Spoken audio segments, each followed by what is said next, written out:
If you want to make dishwashing liquid soap without spending much, try this formula.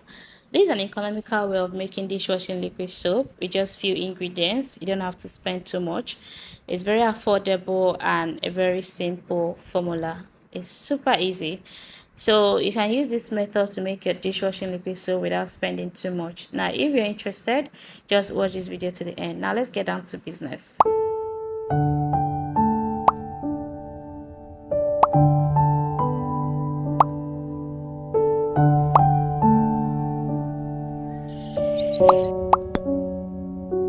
Hi friend, welcome back to my channel. I hope you're doing well. Let's make dishwashing liquid soap using a simple formula. So the first thing we need is water, and after getting your water you also need a measuring scale.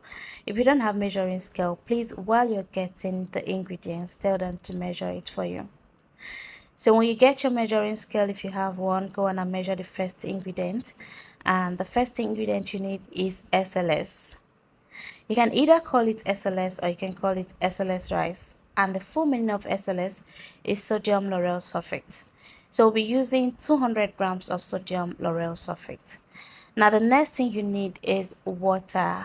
So for the water, we're using 5 liters. So out of the 5 liters, I will start off with 4,500 ml.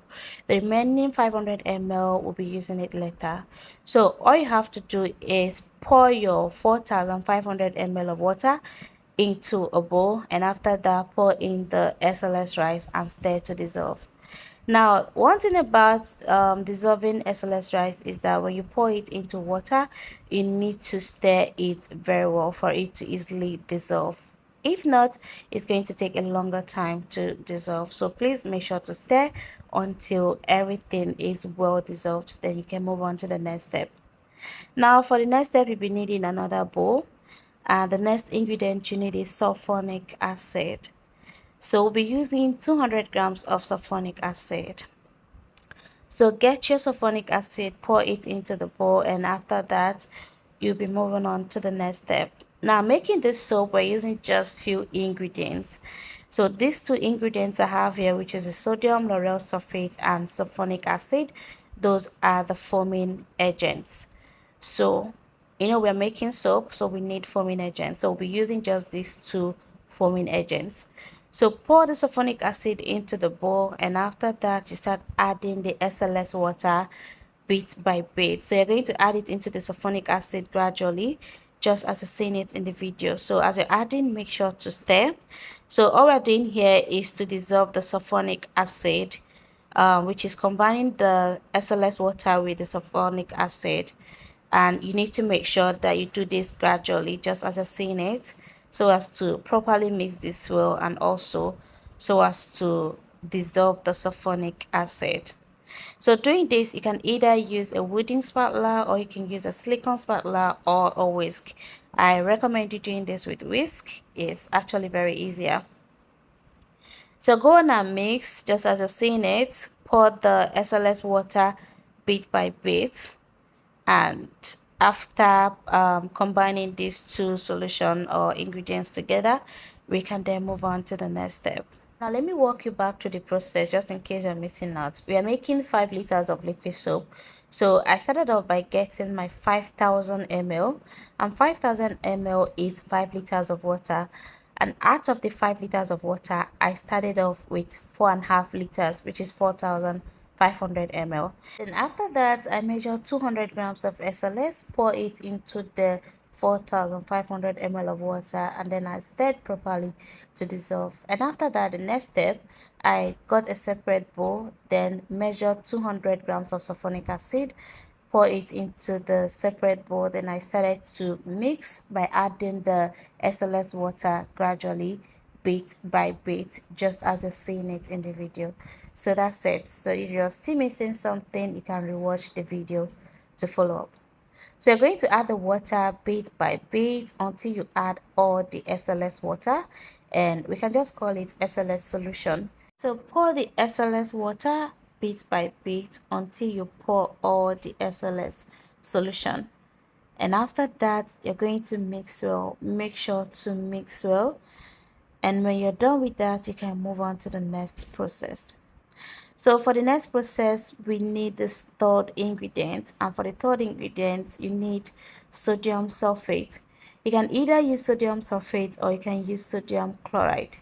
And sodium chloride is our normal table salt, which is our edible salt, our cooking salt.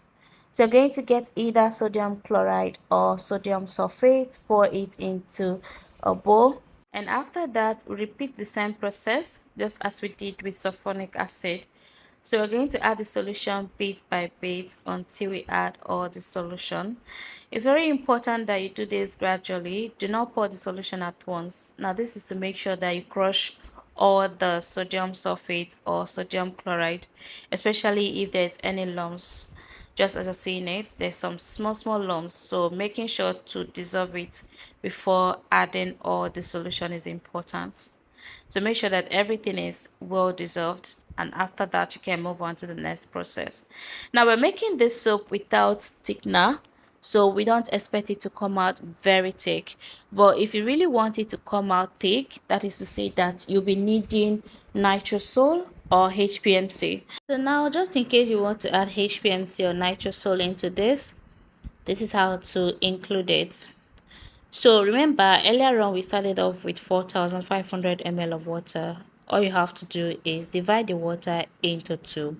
So instead of dissolving your SLS rice with 4,500 ml of water, you're going to dissolve it with 2,000 ml of water. And then the remaining 2,500 ml, you're going to use it to dissolve your nitrosol. Now, before dissolving your nitrosol, you first of all dissolve your SLS rice and then combine it with your sulfonic acid, just as we did here. And after that, you're going to keep it separate as your solution.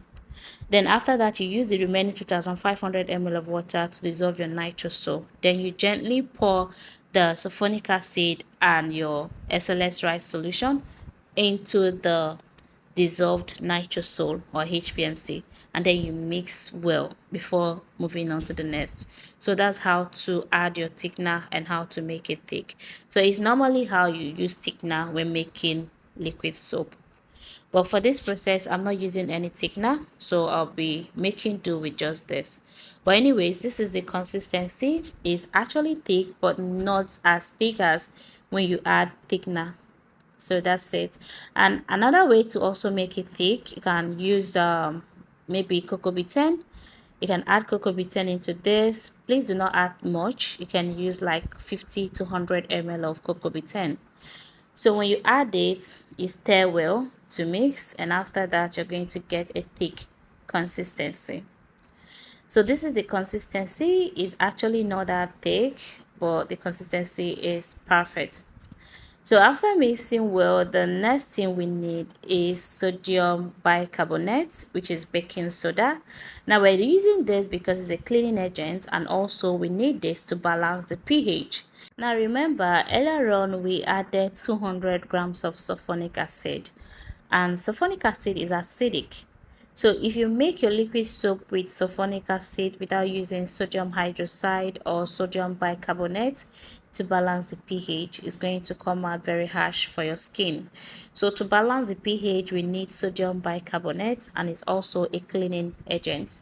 So this is me testing the soap. Although I already poured the sodium bicarbonate, then I remember to show you the pH before mixing it well. So you can see it that is acidic. So the red color you're seeing there is acidic.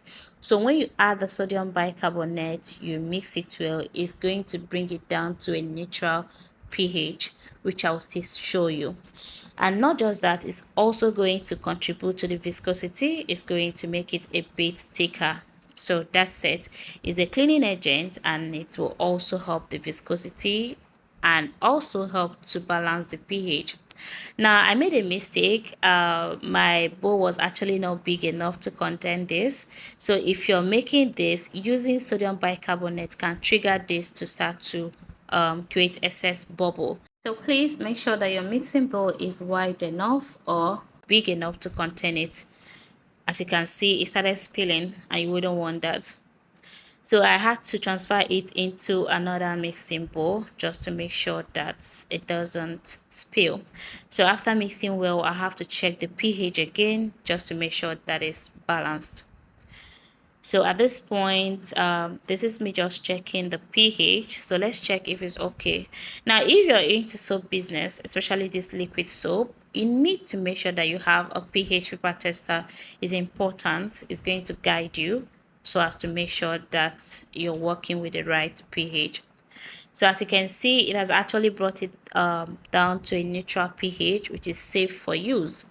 So that is to say that including the sodium bicarbonate is important. So just in case you don't have sodium bicarbonate, you can use sodium hydroxide, which is caustic soda. So that's it. So to neutralize the pH, you're working with either sodium bicarbonate or sodium hydroxide. So that's it. Now moving on, the next thing you need is fragrance. You can either use essential oil or you can use fragrance. And for the fragrance, you can just pour the fragrance into a cup and then get a little bit of the soap, pour it into the cup, mix properly well before you pour it into the major soap. And this is if you're not sure of your fragrance, to avoid the fragrance affecting the consistency. In most cases, if you pour your fragrance, it can actually make your soap to turn watery. So to avoid that, just get a little bit of the soap and combine it with your fragrance before pouring it into the major product. So after that, the next thing you need is glycerin. Add the glycerin, and you also need preservative. So from the remaining 500 ml of water we have, we're going to use it to dissolve our preservative and also to dissolve your color.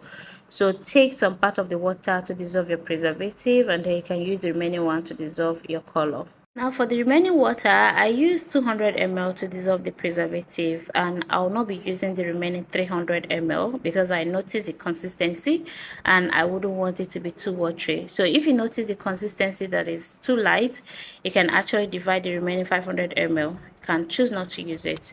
But if you're using thickener, you can just use all the remaining water, which is 5000 ml altogether. And you also need water from the remaining 500 ml to dissolve your color. You can use like 50 ml.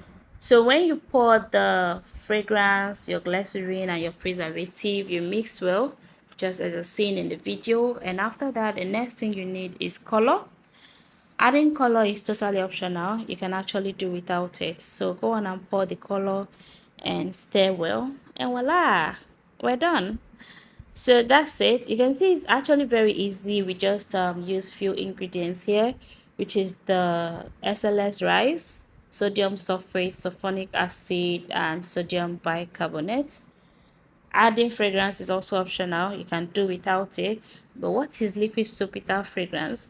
I mean, it makes it to smell nice, and yeah, so that's it. But you can do without it. So add your fragrance, add your glycerin, add your color, and after that you can cover it and leave it for 24 hours. You really need to leave it for some time. Is important. All these are chemical, so leaving it for some time before using is important for safety. So after that, we leave it for 24 hours, and this is it.